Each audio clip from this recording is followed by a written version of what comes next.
Hello, book friends. It is time to wrap up my final reading month of 2025. Today, I'm here to share all of the books that I read in December.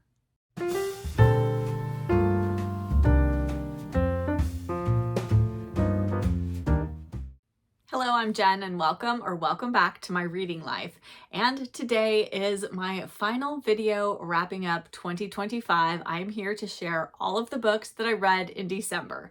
And when I tell you how many books I read, it's going to sound like a lot, but there are a few caveats to this. First of all, 2 of these books I DNF'd, and quite a few of them were short story or novella length, and that is why I was able to get through 17 books in December, which just seems kind of crazy because I had a lot going on in December. I put out so many videos for Vlogmas, and then I ended up coming down with a pretty bad cold over the Christmas holidays, and yet I still managed to read 17 books. And because there are so many to get through, let us not dilly-dally. I'm going to take a quick sip of tea and we're going to get into all of my December reads. I tried to divide the books up into a few different categories. I'm going to start off with the 2 books that I DNF'd in December. Both of them were holiday reads, unfortunately. And the first book I DNF'd was Aunt Dimity's Christmas by Nancy Atherton. Now, I have read 2 other books in the Aunt Dimity series, but it has been a very long time. And I had this book and another Aunt Dimity book sitting on my unread shelf for many years. So I finally thought I would get to this one. Unfortunately, I had forgotten that Lori, who is Aunt Dimity's, is she her niece or her great niece or something like that? And she is sort of Aunt Dimity's connection to the physical world because Aunt Dimity is a ghost. Lori is really annoying, for lack of a better word. She was just frustrating me so much and I wasn't enjoying it. And there are just too many other good books and good mystery series out there to continue reading a book that I really wasn't enjoying what is essentially the main character. And as much as I like Aunt Dimity herself, I just couldn't get past Lori, and so I think I'm going to stop reading this series. There are plenty of other wonderful, cozy adjacent mystery series out there that I enjoy, and I'm just going to continue with those. So that was disappointing, but oh well. And then my second DNF was, like I said, another holiday read, and this was the book that my Book Jenny's Patreon group picked for me to read and review exclusively for them. And unfortunately, I DNF'd it, and that is Christmas in Vermont by Anita Hughes. All I'm going to say is that I think this type of sort of rom-com is not the type of story I am really drawn to reading anymore. I very much probably would have loved this if I'd read it in my 20s, but it's just not where I'm at these days, and so I decided to let this one go. That's all I'm going to say. My Book Jenny's got a more in-depth review of this, but 2 more books off of my unread shelf, so at least there's that. And they were books that had been sitting there for quite some time. Then I had 2 books that I reread in December, and first was Small Things Like These by Claire Keegan, and I buddy read this with my lovely friends Jacqueline and Melissa, and it was so wonderful to revisit this story again. If you've never read Small Things Like These, I highly recommend it. Claire Keegan is an amazing author, and she can say so much with so few words. I've gushed about this book many times, but absolutely a delightful reread for me. This is the 3rd time that I've read this book, and it certainly won't be the last. And then my second reread was The Adventure of the Christmas Pudding by Agatha Christie, and this is an Hercule Poirot short story, and it was so lovely to revisit it. I listened to it on audio, and it was absolutely fantastic. This is the perfect holiday short story mystery, in my opinion. I absolutely loved it. Poirot is at his most Poirot-ness. And yes, if you've never read that one, definitely put it on next year's holiday TBR. It is very short, and it's a really great holiday mystery. And then speaking of the holidays, I read a lot of holiday books this December, which felt really, really good. I really wanted to lean into my seasonal holiday reading, and I most certainly did. I read 9 holiday stories, and I'm going to share them with you right now. So I'm going to go through these in the order of enjoyment. And first up is The Christmas Clue by Nicola Upson. And this book started out so promising. It is basically the story of the husband and wife who invented what's called Cluedo in the UK and what is called Clue here in the US, so the board game. And it follows them during the war, and they're going to spend the Christmas holidays at this hotel that they used to work at, where they do these like murder mystery parties kind of a thing, where they put on sort of a murder mystery for the guests, and then the guests, I guess, try to solve it. So they go there for the holidays, and of course there is a murder, an actual murder, and then they go on to solve it. The first 2/3 of this were so just quintessentially that classic British mystery. And then the story took a very abrupt turn and ended up dealing with a subject matter that felt just not right for the tone of the rest of this book. So the reasoning behind the murder was very icky, and that's the best way I can describe it. So, if you're interested in this book, I would look it up for trigger warnings. It will be a spoiler, but yeah, unfortunately, this took what was potentially going to be almost a 5-star read to me down to about a 2-star read. That was how not good I felt about it at the end. So disappointing. I mean, this cover is just amazing, and I had high hopes for this one. Alas. And then next up is another holiday mystery, and that is Murder at Holly House by Denzel Merrick. And this is about a detective. What's the detective's name? His name is Inspector Frank Grasby, and he has been sort of shipped off to a remote Yorkshire village during the holiday season because he has been a bit incompetent in his job, and so they're sending him away. And he heads off to this village, and then a body is found stuffed up the local manor house chimney, and then there is another death, and there's all kinds of suspicious things going on. And the idea of this, again, kind of like the Christmas Clue, like it started out and I was thinking, oh, this is going to be good. It might not be the best mystery I've ever read, but I thought it was going to be fairly solid. And then it kind of veered off into almost like a spy thriller without any of the thrills involved in reading that type of story. It just kind of plodded along. And I read this while I was sick over the holidays, and it was certainly an easy read. It was not taxing at all to follow along with the story. Will I read any more in the series because this is the start of a series? Probably not. So it was fine. It's probably the best I can say about it. It was fine.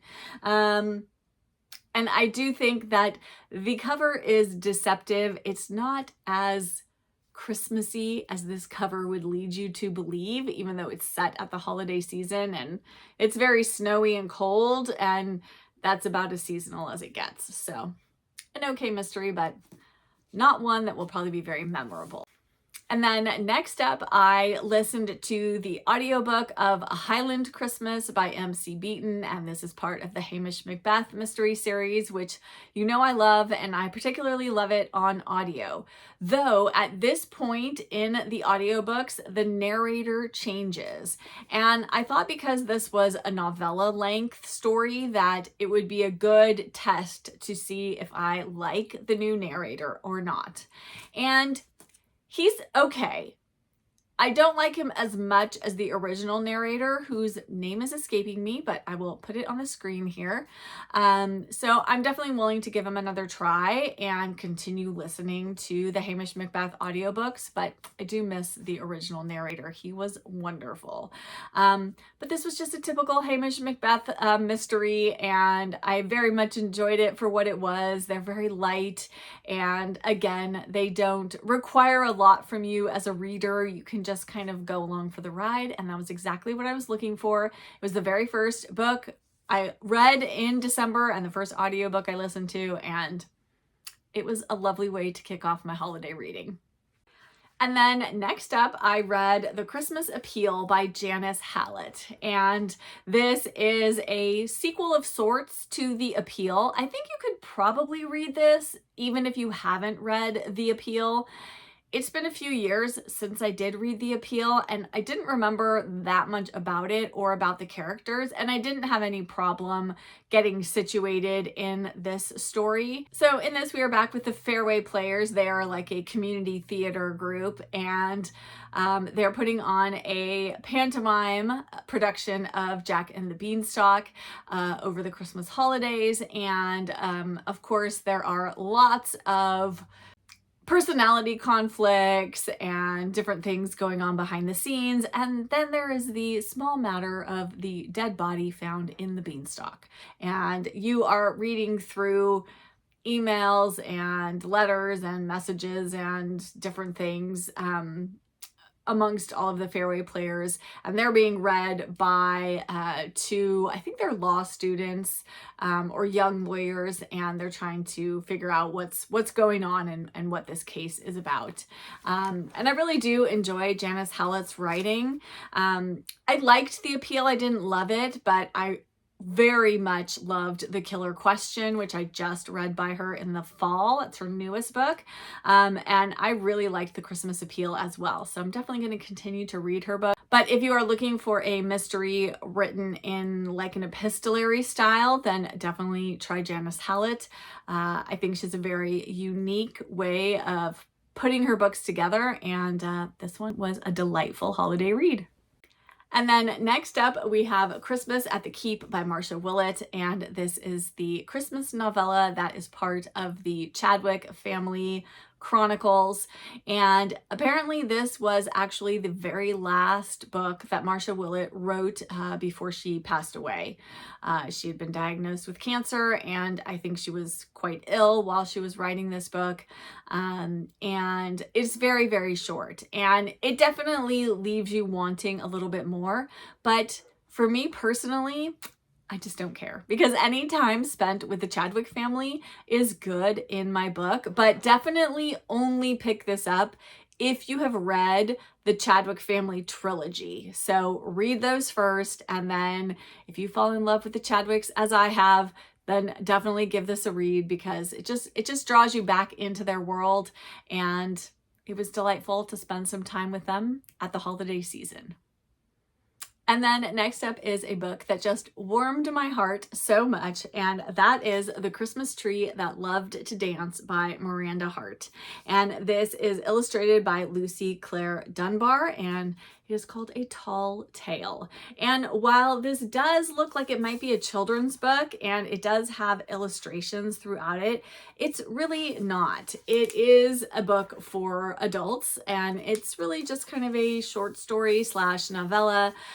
And this is the story of Joan, and Joan is taking her dog out for a walk right after Christmas, and she stumbles literally over a discarded Christmas tree on the curb, and the Christmas tree speaks to her.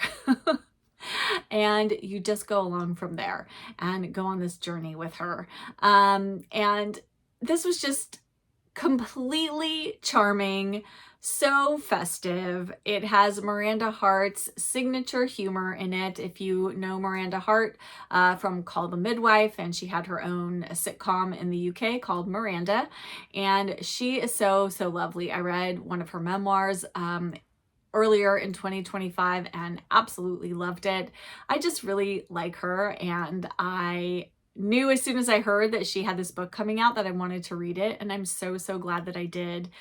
And if you're looking for something to lift up your spirits during the holiday seasons, I definitely recommend picking this one up. You will not be disappointed.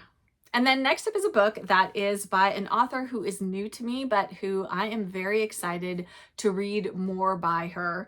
And that is The Night Before Christmas by Alice Taylor. I learned about Alice Taylor from one of our Book Jenny members during our November book chat. She had just finished reading, I think it's called An Irish Country Christmas by Alice Taylor.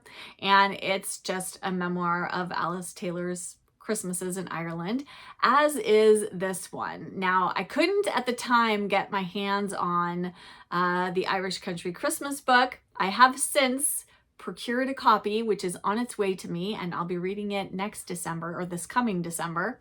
But I did find this one through thrift books.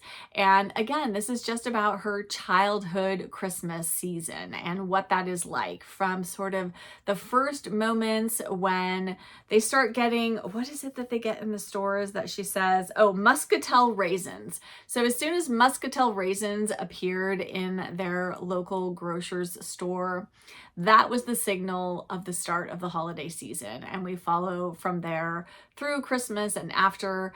And it was just so lovely. And I love Alice Taylor's writing. If you like Gladys Taber, definitely try Alice Taylor. I have to make sure I'm saying Gladys Taber, Alice Taylor. Those are very similar. She is very much almost like an Irish Gladys Taber. So if that appeals to you, definitely seek out her books. I have a few other of her books coming to me from thrift books as well. I think many of her books are out of print, but if you can track them down, definitely do. I loved this. It was just so immersive and so lovely to read about what Christmas was like in Ireland. And then next up was a new favorite holiday seasonal mystery that I read, and that is The Mystery in White by J. Jefferson Farjeon. And this is a Christmas crime story, as it says on the cover. This is the British Library Crime Classics edition. And in this, we follow the story of a train stuck in a snowbank and some of the passengers who then take it upon themselves to get off of the train, end up finding themselves at a country house that appears to have been sort of abandoned in mid-Christmas celebration. Like the fires are going, there's food laid out, and nobody is home.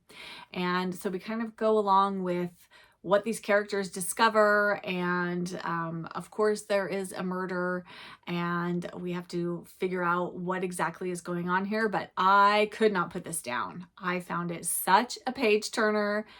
It was fantastic. I believe this is one of the best-selling of the British Library Crime Classic titles, and I can completely understand that. If you haven't read this one and you're looking for a really good, I mean really good, classic British mystery set at the holidays, this is the book I recommend picking up. It was fantastic.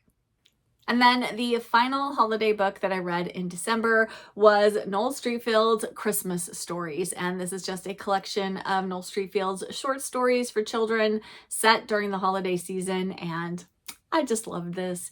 It was so reminiscent of the Shoes books and just had all of the charm and wonder of her stories. And if you are a fan of Noel Streatfeild, definitely pick up this edition. I love this cover. It is so festive and beautiful. I'll definitely be rereading this. And yes, I'm so glad I read this. Every story was lovely, and I cannot recommend this one enough. It was probably my favorite book that I read this holiday season. And then next up, I have 3 books. Well, actually, one of them is set during the holiday season, but I didn't really view it as a holiday book when I was reading it. So I've sort of set it in this category with these other books that weren't seasonal reads per se. But the first book that I read was for the Cozy Reader Book Club. We read Murder at Northanger Abbey by Shannon Winslow. And it was okay. It was fine. To be honest, if I wasn't reading it for book club, I probably wouldn't have finished it. It does the thing that I really don't enjoy about Jane Austen retellings or, you know, reimaginings of her world is that the characters don't feel true to who they were in the books. And then, particularly in this, they don't feel like they've grown at all in the intervening time period. And it just was convoluted, I think is probably the best way I can describe it. So unfortunately, this was a bit of a miss for me. It also has an alternate ending at the end of it. And most of us who attended our book club discussion of this were thinking that that just lessened the impact of the story as a whole by having an alternate ending. It just made it feel like the author didn't really know what she wanted to do. And yes, the mystery itself wasn't very strong. Catherine doesn't do a lot of sleuthing because she's really not able to. It just didn't work. So it was, again, it was okay, but this is probably going to make its way to a little free library. Oh well, you win some, you lose some. And then next up is the book that is set during the holiday season, though didn't necessarily feel particularly seasonal to me, and that was Time of the Child by Niall Williams. Now, I will say that I think if I had read this book when I had more time and bandwidth to attend to it, that I would have liked it even more. Now, I thought it was wonderful. Niall Williams is a fantastic writer, and I'm definitely looking forward to reading more by him. And I have This Is Happiness already on my shelf and plan to read it this year.